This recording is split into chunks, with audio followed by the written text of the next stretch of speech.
Good evening. Leading our news tonight, Foreign Affairs Minister Murray McCully and his New Zealand delegation arrived early morning and visited many New Zealand aid-funded programs and developments around the island. But one significant celebration today was the opening of the Matawai redevelopment and expansion. The arrival on the island started with a courtesy visit to Honourable Premier Toke Talangi and government, as well as attending a presentation by Premier Talangi on Niue government past and previous economic stance and operations. Other sites visited by Minister McCully today included the Visitor Centre, funded by New Zealand, and the proposed relocation of the Niue Primary School and the new development of the Tamkotonga Motels. Built 15 years ago, the Matawai Resort is Niue's primary accommodation provider, but last year New Zealand government purchased the hotel.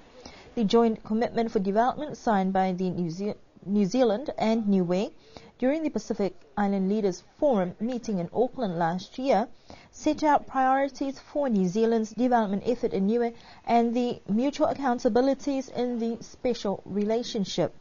The investments that New Zealand is providing for Niue and the investments that Niue is providing for itself to build up a sustainable economy using tourism as a driver. I'm very pleased with what's happening at the present moment, as you can see, and I hope that you will take away those positive things that we are doing here at the present time. Let's be honest with ourselves. There is no perfect place anywhere around the world.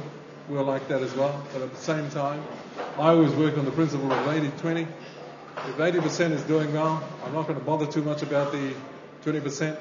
My focus is trying to improve the 80% to ensure that we can continue to develop the economy, develop the people here on Niue. I know this is a short trip for the Minister.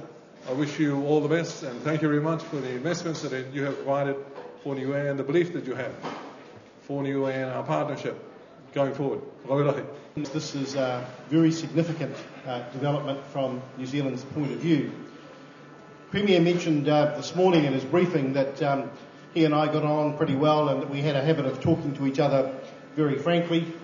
In the course of one of those frank discussions about 3 years ago, the Premier was giving me some quite sharp appraisal of the value of some of the support that New Zealand had provided in the past, and suggesting that we needed to have some conviction and target our support, our development support, into some assets that would enable Niue to capitalise on its wonderful tourism assets. And the short version is, I said to him, Premier, I've got a deal for you. I'll get New Zealand's smartest tourism executive to come and write a report about all the checklist of things that you need to do and the checklist of things that I'm going to need to do if we're going to make that happen. And I'll guarantee there'll be some bad news for both of us. Well, we've got a report that actually did have quite a lot of bad news for both of us, because the Premier had to make some quite tough calls that would create the environment for this to succeed. And from New Zealand's point of view, we needed to make a commitment of significant investment here. But I'm very proud to be associated with this. The report basically said without an accommodation facility that is a cornerstone for every other investment, then the airlines aren't going to provide the frequency or the number of passengers, and you're not going to see the attractions emerge either. So this is it, ladies and gentlemen. This is a cornerstone investment that hopefully is going to be a statement of confidence on the part of the government of Niue, and it's a statement of confidence on the part of the government of New Zealand that we think this place has a great future. It's got magnificent tourism assets, and it's got some opportunities in some other sectors as well that might get the flourish off the back of tourism, as we heard from the Premier this morning. I'm pleased to see that the airline statistics, Peter, are looking pretty good. Very high level of occupancy on the flights, and the debate has really been about when we need to start the second service per week, rather than how we can make sure that the first one succeeds, because it's chocker.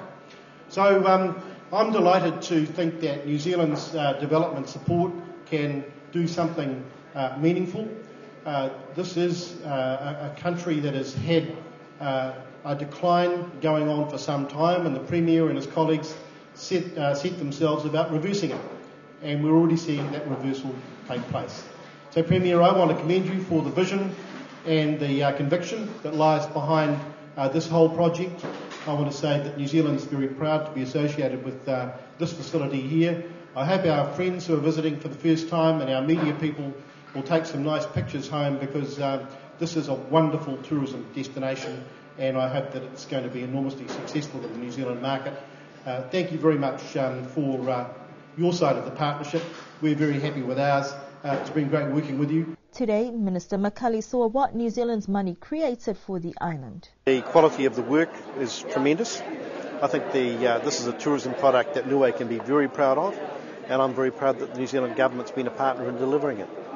Now, the New Zealand government has injected a lot of money into the tourism industry. Any other visions to perhaps invest in some of the other developments, like that of renewable energy? Yes, we were already spending a good deal of money in Niue. The Premier really challenged us to spend it in areas in which there'd be a sustainable long-term development opportunity, and that's based around tourism. Obviously, this is a cornerstone investment in the tourism sector.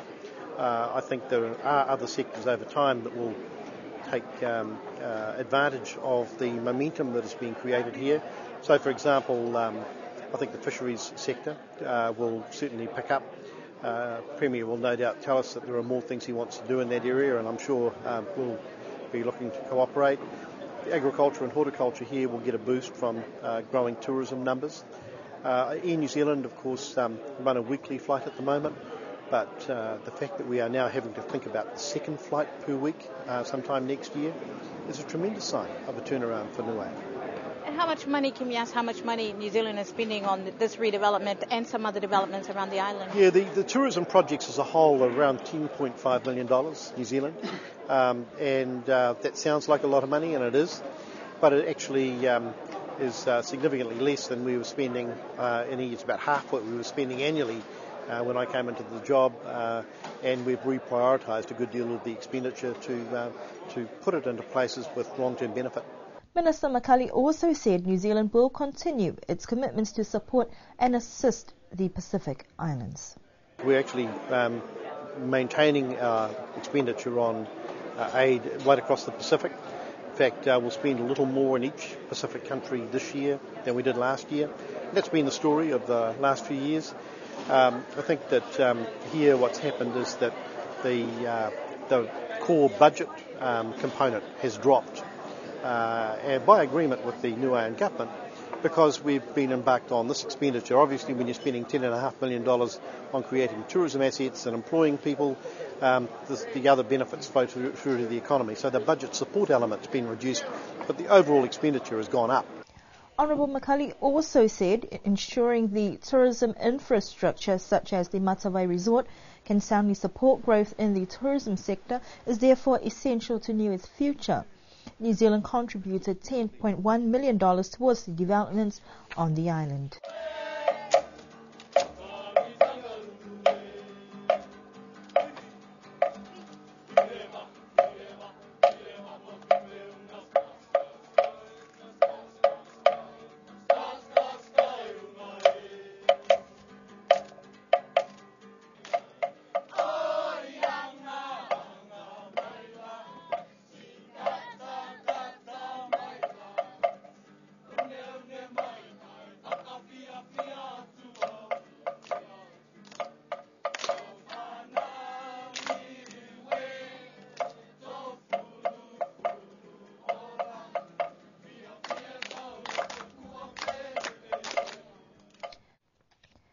Teachers have been learning about ways to grade and level Whangahauniwe for instructional readers today in a workshop with Dr. Robert Early.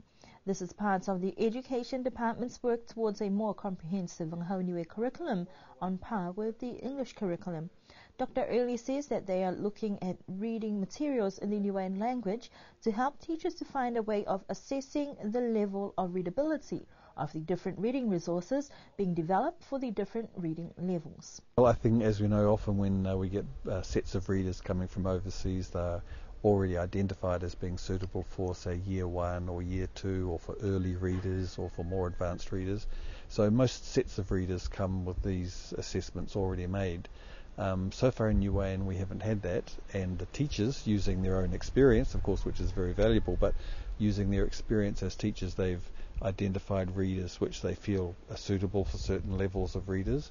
But we're just trying to help them now with a method whereby they can actually get a proper assessment of each of the reading resources and identify what level it could be most appropriately used at. But also we're looking at the whole issue of what makes a particular story difficult to read or easy to read, and this knowledge will help the teachers as they develop further resources in the future. Any teacher who's trying to teach reading or helping children who are dealing with written materials, it's always a challenge to find the right kind of material that has the right amount of interest and challenge for children. Not too hard, not too easy. It has to be easy enough that they can read enough that their interest will be maintained, but it also has to be a little bit more beyond where they're currently at, so that there's a challenge in it as well.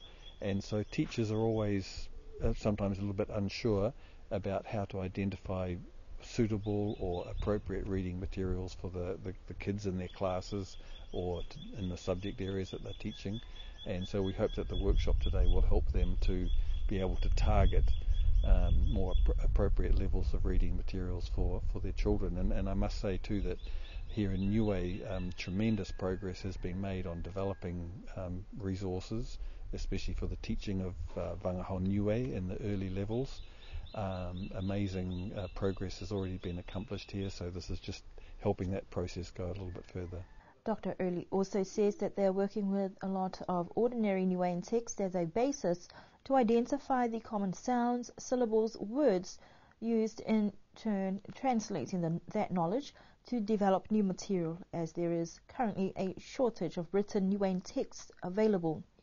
The Education Department hope that by conducting this training with teachers, they will be able to identify and standardize reading texts according to levels and grades to better gauge students' understanding and comprehension of Wangahao Niue. Poultry farming on the island is starting to pick up momentum, with the Department of Agriculture's program to import day-old chicklings to the island. Local farmers are taking heed of the need to push for food security, placing orders for chickens. The second batch arrived 3 weeks ago with approximately 600 layers, broilers and cockerel chicks brought in by air freight based on the request from people, and the response has been positive. We currently have the second order on the island, which is almost ready to go out in another week's time. So we've met with farmers, contacted the farmers and asked them to let them know, so all their chicken pens are ready and they're ready to take their chickens home and look after them. The layer chickens seem to be the most popular chickens. I think you get a better return for your money and investment as you get a continual supply of eggs. So you're looking at around a 2-year period of a good supply of eggs of approximately 1 egg per chicken per day. There is some interest with regards to the broilers. People like the flavour and the taste. With the second lot of chicks, there were some losses, and the department is looking into what arrangements can be made with those who had placed orders for a solution that would be suitable for everyone. The department is now looking at the third and fourth orders, but the future of the program is dependent on demand. We can continue to provide the service. It's just dependent on the number of orders that we get.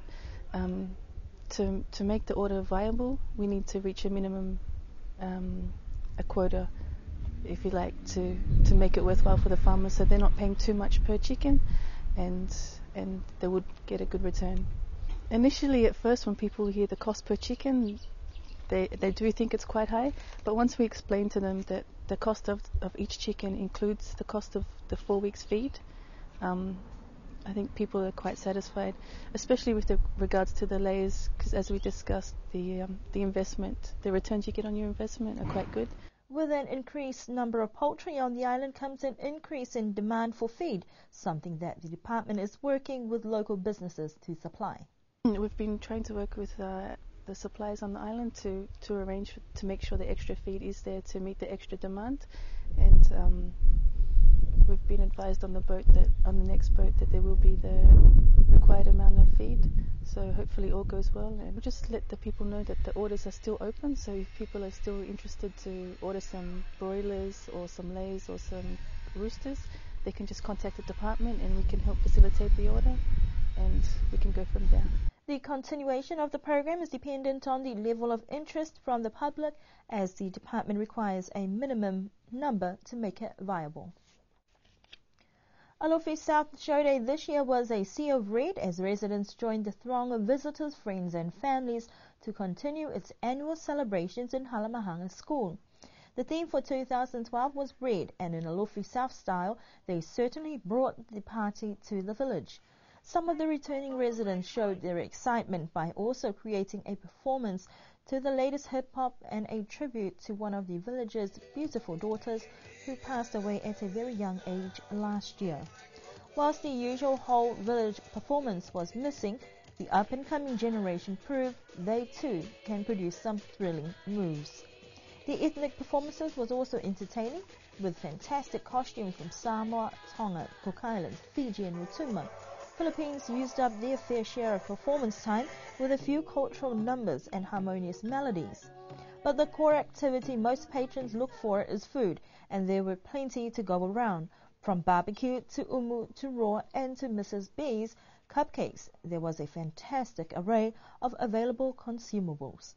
We spoke to a few stall holders, and the sentiment is that Alofi South will always be a step ahead of ideas to entertain and satisfy even the most cynical visitor. Congratulations, Alofi South, on another successful show day. And that concludes our news bulletin for tonight. Do join us again for our next news bulletin on Thursday.